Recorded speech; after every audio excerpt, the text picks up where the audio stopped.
হাজার বছরেও শেখ হাসিনার মতো নির্মম কারো জন্ম হয়নি। মামুনুল হক।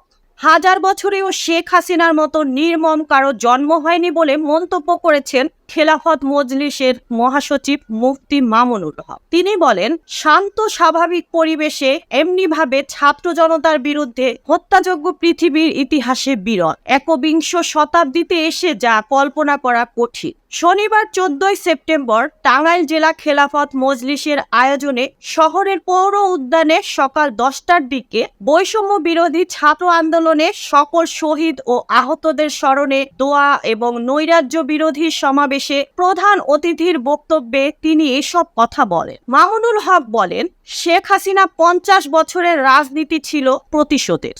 1975 সালে তার বাবাকে কেন হত্যা করা হয়েছিল সে কথা তিনি ভুলে গেছেন। 71-এ হাজার হাজার মানুষ মারা গেছে, তাদের প্রতি মায়া নাই। মায়া শুধু শেখ পরিবারের জন্য। সমাবেশে টাঙ্গাইল জেলা কওমি ওলামা পরিষদের সভাপতি মাওলানা আব্দুল আজিজের সভাপতিত্বে বক্তব্য রাখেন খেলাফত মজলিসের জেলার সভাপতি হাফেজ এনামুল হাসান, সাধারণ সম্পাদক মাওলানা কামরুল হাসান প্রমুখ। Mukta Parvez, desk report, BE news, Dhaka.